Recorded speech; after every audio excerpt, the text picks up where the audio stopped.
In our continuing quest to bring you only the most mainstream and highly requested of airsoft replicas, today Explosive Enterprises reviews the Raptor gas blowback SR-2M. Raptor has made Russian accessories and conversion kits of existing guns for quite a while now, but this is their first gas blowback replica, or at least the first sold under the Raptor name because Lambda Defense is the same company. And if you've seen our previous review of the GHM-9, you may recall we found it remarkably unremarkable, so we were very interested to see if that would translate to the SR-2M as well. For full disclosure, this replica was provided to us by Dynatech Industries, a US airsoft retailer specializing in gas blowback airsoft guns, parts, and accessories, as well as green gas and BLS BBs. As always, there are no conditions on the content of our review, and Dynatech is once again looking to us to determine if they should stock this replica. Let's get into it. The original SR-2 Veresk, meaning Heather, was developed by Russian arms plant Disney Tochmach in the late 90s as a compact submachine gun for police and SOF units. It was soon updated in 2005 to the SR-2M standard with minor improvements. Both variants are chambered exclusively in the peculiar 9x21 Gürze cartridge, which besides the SR-2 is only used in the contemporary SR-1 Vector and the more modern SR-2 Udov. This cartridge is very similar to 9x19 Parabellum and employs similar bullet weights, but uses the extra case length for more propellant. It is also designed around the use of armor-penetrating loads, likely derived from Disney Tochmach's prior work on the better-known 9x39 cartridge in the 1980s. While 9x21 is not a subsonic cartridge like 9x39, it otherwise occupies a similar doctrinal role, and the SR-2M is regularly used alongside compact 9x39 rifles like the SR-3. In fact, like the SR-3, the SR-2M is striker-fired and uses a long-stroke gas piston operation. With a machine pistol layout, rifle-like gas-operated action, and armor-piercing cartridge, it's not unreasonable to characterize the SR-2M as a Russian counterpart to the H&K MP7. But where the MP7 is used all across NATO, the SR-2M is exclusively employed by Russian counterterrorism and SOF. So if you've seen this gun before, we're guessing you're either a die-hard Rusfor enthusiast or you just play a lot of Tarkov. The Raptor rendition is a mixture of pot metal, stamped steel, and nylon, fairly similar to modern Tokyo Marui releases. While the steel parts have a nice bluing and the plastic is decent nylon, the pot metal stands out under scrutiny, and there are dimensional and fitment issues that we had to address on this particular replica. Let's go part by part, starting with the externals. What looks at first like a non-threaded muzzle is actually just a hand stop and blast deflector that threads onto standard 40mm negative threading and is secured by an indexing pin. This butts up against the front sight assembly, which in addition to an AK-style drum and post, incorporates the hinge mechanism for the folding foregrip. While the real thing would be adjustable for windage by drifting the internal drum, here it's just one cast block so it can only adjust for elevation by screwing the front sight in and out. The muzzle device, front sight block, and outer barrel are all pot metal, and you can see how the satin black finish and dull gray of the metal underneath contrast with the much nicer bluing on the folding stock. There aren't going to be any surprises in terms of materials here. It's steel for the front sight blade itself, the sling loop on the left side, and the top cover in stock, but everything else is pot metal and pretty easy to tell apart just from the finishes. That's noticeably inauthentic since the real guns are just the usual Russian satin black paint for everything. The foregrip looks like it ought to be able to deploy by pulling on the release catch, but the internal geometry causes it to bind up if tension is applied in this manner. Instead, it is necessary to push the foregrip against the body while pulling on the release, which is a slightly more finicky operation and less suited to quick deployment. Extending the foregrip reveals the hop adjustment concealed under the handguard, which is a simple wheel with good tension and fairly easy to rotate with a thumb. To deploy the stock, pull the butt plate back to unlock it from the front sight, then swing all the way back to lock open. Pretty straightforward, and to fold it up again, press the release button on the underside of the receiver, then swing it forwards. Now from this ramp on the front side, it looks like just pressing the stock down should compress the butt plate to lock it, but the stock is just a few millimeters too long for it to line up properly, so it's necessary to again pull back on the butt plate and push it down to lock. The handguard itself is unremarkable, aside from the mounting holes, which can be used to attach short sections of Picatinny rails as needed. It is a separate piece from the combination pistol grip and trigger guard, which serves as the magazine well and incorporates the mag release. This release operates by pushing forwards, which while a little unconventional, is an ergonomic solution that works for both left and right-handed shooters, and in our testing has shown negligible risk of accidental activation. Let's take a slight detour to look at the charging handle, which is attached to the bolt carrier like on most Russian rifles. Unlike on most Russian rifles, it's capable of folding and is lightly secured in either position by a ball bearing and detent. I skipped here to point out that there are no controls or features on the submachine gun that conspicuously protrude out the sides, so once folded up, it's pretty slick externally, which would lend itself to being carried concealed in a force protection roll. Of course, if you're doing a lot of that in airsoft, well, you're probably having more fun than the rest of us. And while I'm here, notice that the stock arms are a little wonky. This is actually better than it was out of the box, where not only was the stock heavily canted to one side, but the entire front end of the gun was as well. Fortunately, the stock is fairly easy to bend into roughly the proper shape, while the pot metal parts can have their fitment adjusted through basic shimming, which we'll cover later. On the left side of the lower receiver, we find the selector lever, which toggles between semi-auto and full auto. However, the top cover is just tall enough that it prevents the selector from actually reaching the detent, so it stays in the full auto position through friction alone. Behind it, we have the SR-2M marking and a serial number, and these are unique to each gun. The only other markings on the gun are the P and O for safe and semi next to the safety. Speaking of which, the safety has a small extra tab to cover up the gap in the top cover when set to safe, and it's supposed to get cammed into position when the gun is set to safe. However, the rear of the slot on the dust cover protrudes just a bit too far forwards, so it instead stops the cover plate and prevents the safety from fully rising. This at least can be easily fixed by just filing back the top cover slightly. The top cover itself incorporates the rear sight at the hinge and proprietary dovetail that out of the box will only accept optics specifically made for the SR2. Those are extremely rare, so to mount optics you'll need an adapter, as we'll cover later. The top cover locks onto the receiver via the button. The way this should work is that I press the cover down and it cams the button inward. Well, it's not quite stamped right for that to function, so I usually have to get my thumb in there to push it in a little further and then wiggle it around until the button pops out. Note that if the gun is used with an optic, it is very important that the top cover index tightly to the receiver, otherwise any play will permit significant movement of the optic. And lastly, the stock is surprisingly rigid once locked up, presenting the classic stamped steel lawnmower blade cheek weld and a similarly uncomfortable profile of butt pad. Note that it also incorporates a steel sling swivel intended to be used along with the steel loop on the front sight. The whole gun is very lightweight at just 3.5 pounds or 1.6 kilograms loaded, so we aren't too concerned about stress. The magazine is very light at 218 grams empty and is one big chunk of pot metal, albeit with a steel base plate secured by the follower. Obviously it has an open feed track, the bottom portion of which is visible when in the gun. When the mag is fully loaded though, almost that entire space is taken up by the spring and follower, so it isn't as obvious as when there are brightly gleaming white BBs visible as on some guns. Still, it means dust and dirt intrusion are legitimate concerns. So overall, we have a mostly pot metal gun with some stamped steel externals, pretty typical for lower end to mid-range replicas, but there are a lot of little issues with the dimensions and fitment. Nothing is severe enough to represent a major functional concern, it's more that a gun that doesn't quite line up or fit together properly does not inspire confidence or a feeling of quality. The plastic, at least, is fine. On the whole, the gun doesn't look bad, and frankly just giving all the metal parts a coat of satin black barbecue paint would go a long way towards a more authentic appearance. Field stripping is easy enough. First, the trigger must be pulled to drop the striker. Next, pop open the top cover and remove the captive recoil spring and guide. The buffer assembly now slides slightly forwards and then up. The striker comes back and out, and then the bolt itself. The gas tube is being held by the handguard, but when the top cover is in the fully vertical position, it unlocks the handguard. With it removed, the gas tube can be rotated to the disassembly position and comes out the back. That's it for field stripping, and before we proceed there are a couple things to note. First, on reassembly, make sure to orient the gas tube correctly before installing the handguard. If the large tab isn't aligned upwards, it will interfere with the bolt. Second, be sure the striker is riding on both frame rails, and note that you will need to pull the trigger and push the striker all the way forwards in order to get enough space to install its spring and buffer. Nothing too complicated here, just some minor details can get you tripped up if you forget. Alright, now to access the hop we have to remove the front end. It's secured by 4 screws on the body, which come out easily enough, and the cross pin for the trigger, which punches out left to right. You'll notice here the simple shims we added to realign the barrel group to the receiver, just plastic cards superglued in place. Loosening a grub screw on either side should now permit the inner barrel assembly to slide out the back, though it may also require loosening the chamber screws on the underside. Removing the inner barrel may also cause spontaneous disassembly of the hop adjustment, so before we talk about the hop itself, let's look at the barrel group. The barrel itself is not the same zinc heavy casting as the rest of the pot metal parts, and based on density is likely aluminum, which is good as being less brittle will make it much less likely to break. The front sight is secured by a nut over the threading and indexes to a groove on the underside.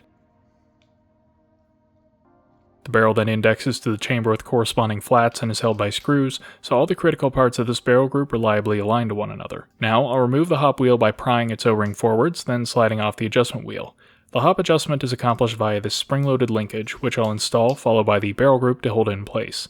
Spinning the adjustment wheel simply cams the linkage backwards, and the wedge at the rear lifts the adjustment arm. No problems here, and the system is very conducive to modifying the adjustment range. Need less hop? Just file down the wedge a bit. Need more hop? Just glue a shim to it. One last thing to note here is that if the 2 screws securing the barrel to the chamber are very tight, it can distort the metal just enough to make it difficult or impossible to insert the inner barrel assembly.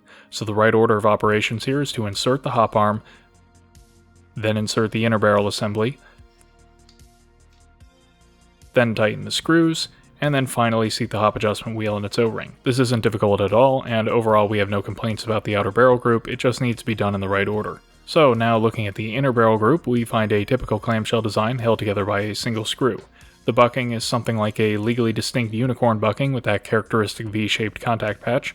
The hop arm applies tension via a nub, which in this case is a solid rubber cylinder. While this normally wouldn't be ideal with heavy BBs, it has performed surprisingly well, though if you do run into issues, a contoured nub is drop-in. Any standard GBB spec bucking is drop-in as well, since the hop unit has provision for an indexing cutout. The inner barrel is a decent brass one of about 160mm, and you can go up to about 175mm without it protruding out the muzzle. And lastly, note that while the hop adjustment arm has a little bit of play at the axle, the nub end is a good fit for the hop unit, so no shimming is necessary. This is a good hop setup on the whole, and very conducive to modification, plus it's not hard to access. Moving to the bolt carrier, this entire assembly has a total weight of a whopping 58 grams. To put that in perspective, an AAP01 bolt is about 100 grams, and if you've ever shot one of the millions of AAP01 carbine kits, you know those have negligible recoil. This is by far the least moving mass we've seen on any GBB, though it would be theoretically possible to massively increase it with a steel bolt or even just swapping the piston. The issue with that, though, is that the piston is secured via a blind pin, so that would require drilling the other side. And this is actually potentially a problem because the alignment of the piston can cause weird fitment issues. On this one, the piston was canted up slightly relative to the bolt, causing it to drag on the gas tube. If you run into this issue, you have a couple of options. You can leave off the gas tube since it's hidden when the gun is assembled, you can Dremel off the swell at the end of the piston, or you can return to monkey and give that piston a few good whacks with a hammer to deflect it in the appropriate direction. Not ideal, but workable.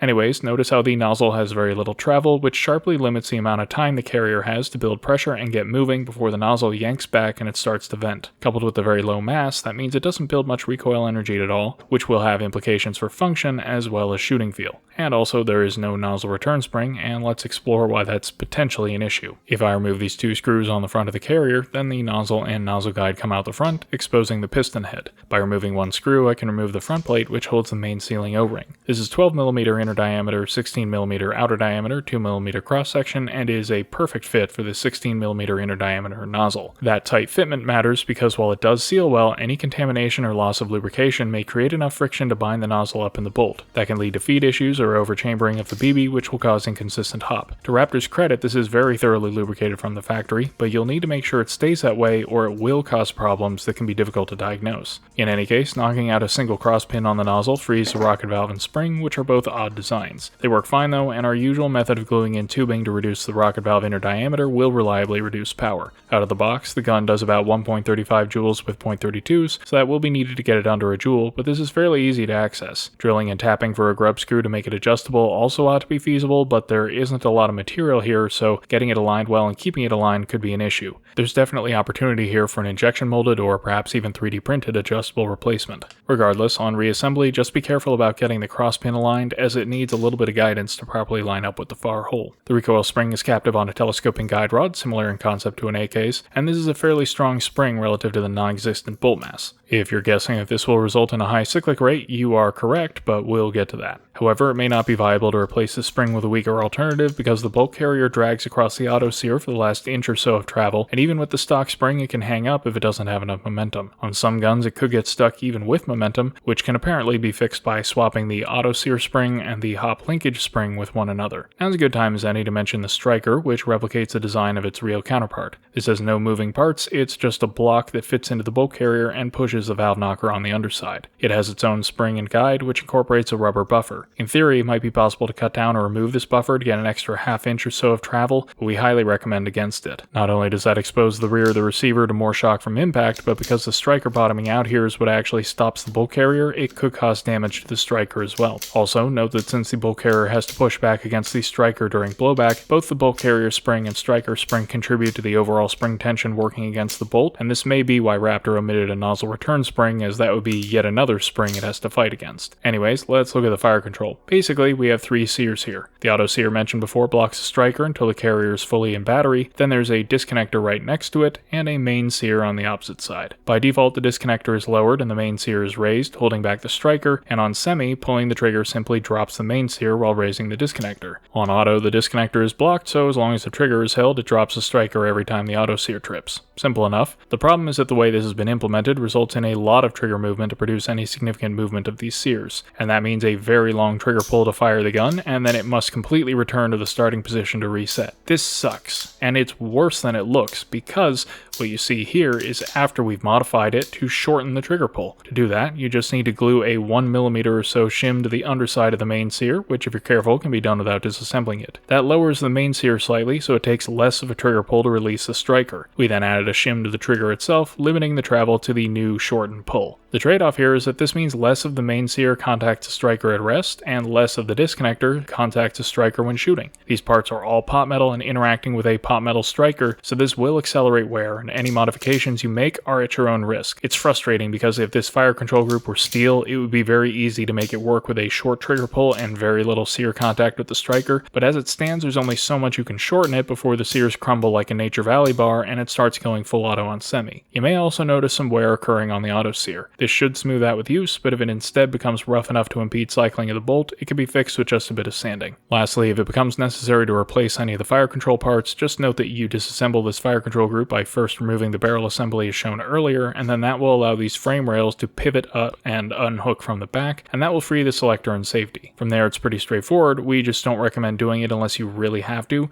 because on reassembly, you have to get these sears together and then hook the spring onto both of them without it slipping off. It's just awkward and difficult and best avoided. Onto the magazine, and removing the base plate exposes an old style plug with cross pins. Now knocking out the cross pins should allow the plug to come out the bottom, but we were unable to get it to budge despite my characteristically gentle ministrations, so we'll just pop on over to the parts diagram where we can see that it used an O-ring to seal. It's not ideal, but the fact that it's so tight we couldn't get the plug out suggests that it probably won't have issues with leaking. If it does, well, good luck. At the top of the mag, we find an elegantly simple stop-on-empty mechanism. There's a spring-loaded plate here, which right now is being held down by a spring-loaded arm on the side. If I allow the follower to rise, it cams that arm out of the way, allowing the plate to pop up and block the valve. The valve stem itself prevents the plate from coming out the top, but when the valve knocker hits this plate, the gun will just go click. I really like this, and I hope other manufacturers take notes. It's simple and reliable. The one downside is that you must manually pull down the plate after loading BBs, hence the texture on the surface, but this is very easy just as long as you don't forget. And if you want to mess around with dry fire, the gun includes a simple adapter to push the follower down. The feed lips are plastic and held on by both the cross pin for the stop-on-empty arm and a screw. This is solid and holds the router, which seals well in the body of the mag.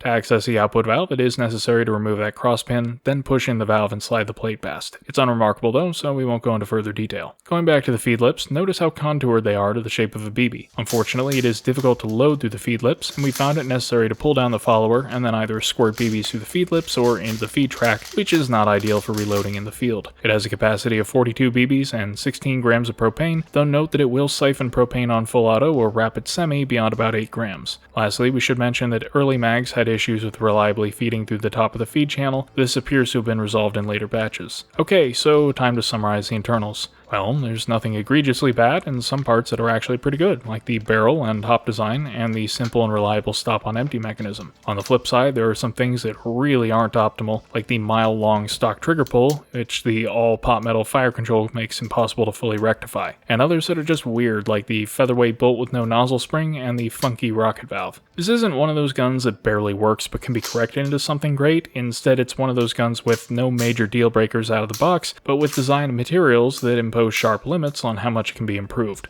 Well, controls are pretty easy. The mag inserts cleanly and releases smoothly by pushing forwards on the release. As with an AK, the safety must be disengaged to charge it, which can be done with the charging handle in either position. Switching between semi and full auto is accomplished via the left side selector. The trigger pull is light but incredibly long even with the modifications demonstrated earlier. Then when it breaks, which it does with no discernible wall or other feedback, it has to be fully released to reset. I don't know how well it comes across in the video, but this is like an AEG trigger except longer, and again, this is after improving it. Out of the box, it's impossible to rapid fire. Regardless, when it's empty, it just goes click, and then it's time to rinse and repeat. So, on to shooting.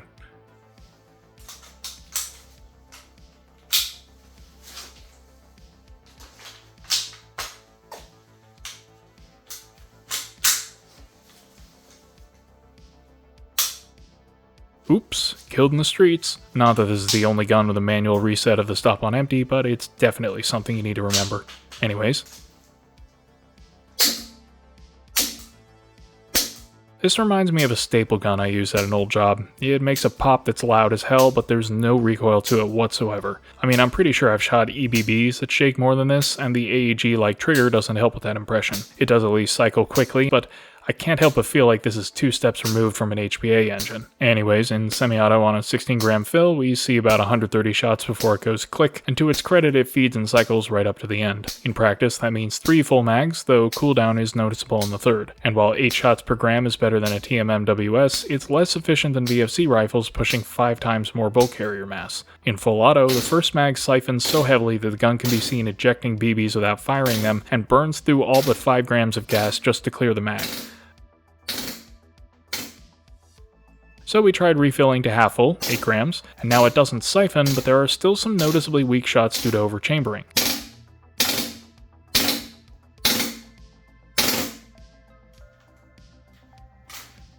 It then can't get through a second mag, so full auto is barely usable in this replica.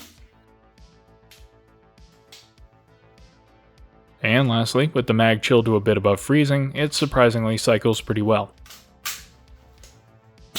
There's a few skip shots near the end, but getting through most of the mag is surprising considering how little mass there is against the relatively strong springs. This design is just blasting a ton of gas into the carrier with each shot, allowing it to cycle well even at low pressure, but resulting in a lot of siphoning and relatively poor efficiency. On the chrono, that high rate of gas flow means it starts at 1.35 joules and stays pretty stable from shot to shot, but the power drops significantly, eventually ending at about 0.9 joules. As with other airsoft SMGs, this can be mitigated by loading to the real 30-round capacity, basically just cutting yourself off before major cooldown sets in. At range, the hop is consistent laterally, but the overchambering causes some inconsistency in amount of hop applied. The severity of this behavior seems very sensitive to BB weight, temperature, and gas pressure, so if you find it to be a significant issue, we suggest trying a 70D Modify X range or Unicorn Competition, as those buckings are pretty good at countering overchambering. For practicality, one thing we definitely need to talk about is the length of pull, because you would intuitively expect that a mag and grip submachine gun would be compact, and that isn't quite the case. This has a length of pull of a whopping 17 inches or 43 centimeters, significantly longer than that of the MP9 we previously reviewed, or fully extended AR carbine stock, or even the obnoxiously long FAL. That's not an issue for balance or general handling, but it means the overall length here is significantly greater than that of an MP7 or MP9. It protrudes out the body as much as a carbine, so taking tight corners requires either folding up the stock or getting used to short stocking. Next, the awful trigger pull makes rapid fire on semi extremely difficult, even with the trigger shim mentioned earlier. But full auto is borderline unusable, so this gun is unfortunately caught between a rock and a hard place. Onto sights, the default irons are not good. It's a similar setup to the AKS-74U, where a shallow notch at the rear combined with a short sight radius makes good alignment difficult and quick acquisition impossible. Adding insult to injury, the fact that the front sight cannot adjust for windage means if the sights are at all off, there's just not a lot you can do. So let's put an optic on it. The issue is that since this is a proprietary dovetail, it requires a Picatinny rail adapter. Raptor makes one, or there are a variety of 3D printed options like this. With that, a microdot seems an obvious choice, but then you run into a new problem. Most sights will prevent the stock from folding, somewhat spoiling the compact design. One that doesn't have this problem is the Seymour, which in addition to actually allowing the stock to fold, bears a, well, passing resemblance to the proper KP-SR-2 sight. However, as you can see, it ends up being quite tall, which I feel is fine for ZQB use, but would prefer something a bit lower for outdoors. There is a 3D printable KP-SR-2 design, which is a fancy shell for a SRO, but it still requires a Picatinny adapter to mount. Octagon Airsoft produces their own copy of this design under the FCW brand, but owners report it is poorly made and does not permit the stock to fold over it, and real KP-SR2s are unobtainium, so unfortunately there is no easy recommendation for appropriate optics. You'll have to decide what works for you. Quick addendum, user Renegade Cow found that optics designed for 11mm dovetails will fit, and while this may look obnoxiously airsofty, it's surprisingly kosher to the real thing. Other users have also confirmed that a SRO clone alone on a Picatinny mount will allow the stock to fold, so those are 2 more options to consider. Those are all the big caveats, and otherwise I actually like the ergonomics of the design. It handles well as a submachine gun, and it's easy to adjust the hop, though I wish loading mags were less finicky. It's lightweight and well balanced, and the integral foregrip has a nice contour and texture. It's still bigger than a machine pistol like the MP9, but it's not hard to manipulate one-handed if need be. Unfortunately, it's the things that can't really be fixed that are the biggest issues, and that brings us to upgrades in Aftermarket. Raptor provides a set of first-party accessories including side rails, a Picatinny adapter for the top rail, and a suppressor if you want to make your submachine gun as long as a full-sized AK. But even half a year on from release, there's no aftermarket to speak of, so upgrade options are limited to swapping hop components and shimming the mains here as demonstrated. We would really like to see a replacement set of steel internals with refined geometry to produce a shorter trigger pull. There's potential here for a significantly better feeling and better performing gun, and a modest reduction in efficiency would be well worth it for some tangible recoil and a more manageable cyclic rate, which would reduce the problems with siphoning and overchambering. For now, we can only hope and wait. So in summary, the Raptor SR-2M is a mixed bag on externals with good plastic and some use of steel, but inauthentic finishes and poor fitment and misalignment on many parts requiring correction out of the box. Internally, it has a good hop design with solid stock performance, and there are no major wear concerns or likely failure points, but the trigger pull is genuinely an obstacle, and the use of pot metal for the fire control renders this unfixable until aftermarket steel parts exist. Recoil is non-existent, full auto is unusable, cold weather performance is fine, but efficiency is not nearly as good as you might expect for so little moving mass. It does at least put BBs on target, and make a fair bit of noise doing so. In terms of pricing, this is currently running $470 from US retailers, and adding a $30 optics rail puts you at $500 for just the gun. As far as machine pistols go, a Maruyama MP9 can be had for as low as $410 to produce a cheaper but better gun, or for RUS4, a VFC AKS-74U is $590, and if you've seen our prior videos, you know the VFC AK family is our pick for current best out-of-the-box GBBR. Anyways, I'm sure this review is sounding very negative, but there's a lot to be said for a cool niche gun that isn't a flaming garbage pile. Obviously it has problems, but the fact that it puts BBs on target and shows no signs of immediate self-destruction should be enough to make it worth considering, at least for the hardcore Slava boos. If you're not sold on it but you still want a Russian GBBR, our sponsor Dynatech Industries carries the VFC AKs I can't stop shamelessly glazing, so if you're in the US, consider checking them out. Or let us know in the comments if the SR-2M is a gun you'd like to see them carry, and we'll pass the message along. The thing is, if a company is willing to make steel aftermarket internals for this, it may be possible to fix the trigger pull, improve the recoil, drop the cyclic rate, and produce a gun that is genuinely good. Still won't be perfect, but there's some unrealized potential here, and I for one am always interested in making something practical out of a cool but flawed GBB. Whether it develops enough popularity to warrant that remains to be seen. That's all for today, and thanks for watching.